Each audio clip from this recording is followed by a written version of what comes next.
श्री स्वामी समर्थ जय जय Swami Samarth Shri Gurudev Datta. Wow सीमा या चॅनलमध्ये तुम्हा सगळ्यांचं अगदी मनापासून स्वागत आहे। स्वामी महाराज तुमच्या मनातल्या सगळ्या चांगल्या इच्छा पूर्ण करत हीच स्वामीचरणी प्रार्थना करून आज आपण आपल्या सुंदर अशा व्हिडिओला सुरुवात करूया।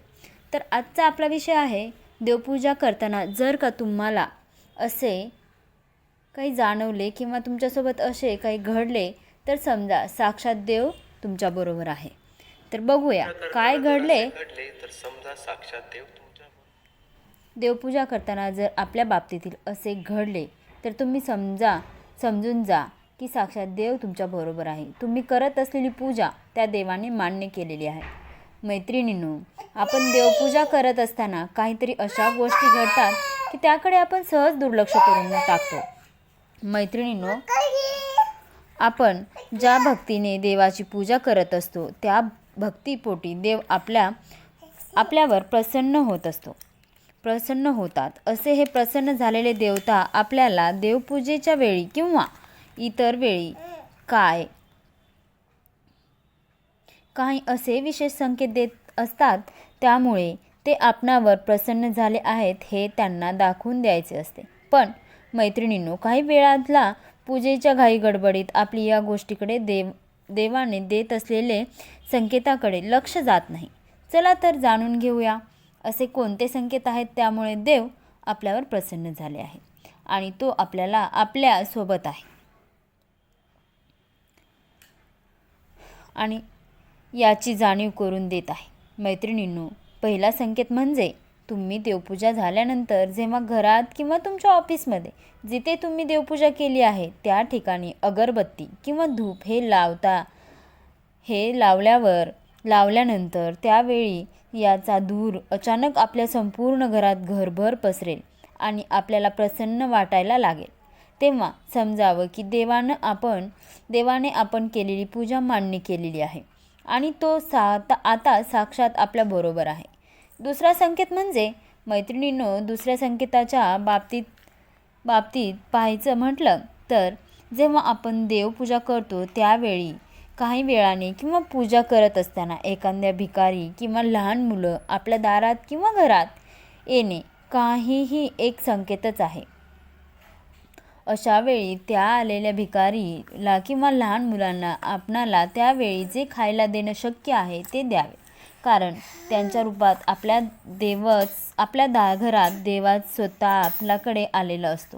तिसरा संकेत म्हणजे मैत्रिणींनो, जेव्हा आपण देवपूजा केल्यानंतर आपल्या देवाऱ्यावर जो दिवा लावतो तो काही वेळा अचानक मोठा प्रकाशमान होतो, तेव्हाही आपण जाणून घ्यावे की देव आपल्यासोबत आहे आणि यावेळी आपल्या देवाऱ्यावरील दिव्याकडे हात जोडून आपल्या अडचणी असतील, समस्या असतील, जे काही तुमचे प्रश्न असतील, जे काही मागणी असेल ते मागून घ्यावे। निश्चितच आपल्या अडचणी तात्काळ दूर होतात।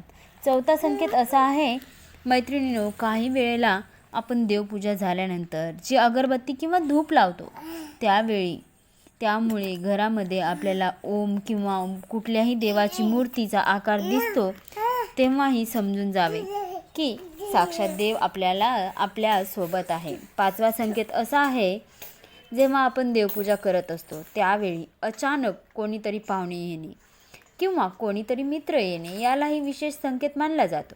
असे झाल्यास अशा वेळी लक्षात ठेवावे की जणू त्याच्या रूपामध्ये देवच आपल्याकडे भेटीसाठी आले आहेत। कुठलेही पाहुण्यांचा किंवा मित्रांचा अपमान होईल असे कोणतेही कृत्य अशा वेळी करू नये।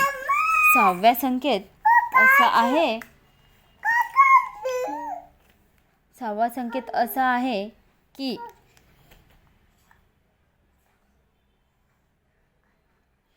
मैत्रिणींनो, जेव्हा आपण देवपूजा करतो तेव्हा जी फुले आपण अर्पण करतो त्यातील एखादं फूल हे अचानकपणे खाली पडते, तर अशा वेळी हाही एक संकेतच समजावा आणि आपल्याबरोबर देवाचा आशीर्वाद देत असल्याचे जाणून घ्यावे। मैत्रिणींनो, जे आपण देवपूजा करतो त्यावेळी आपण केलेली पूजा देवाला मान्य झालेली आहे आणि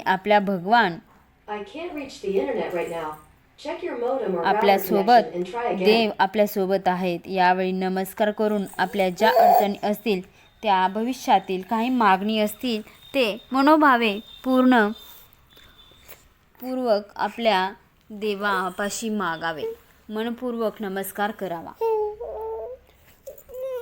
आपल्याला या संकेताचे लाभ लवकरच दिसून येतील. अशा पद्धतीने हे संकेत भेटले तर समजून जा की देव आपल्याबरोबर आहेत किंवा देव आपल्यासोबत आहेत. व्हिडिओ आवडला असेल तर व्हिडिओला लाईक, शेअर आणि सबस्क्राईब करायला विसरू नका.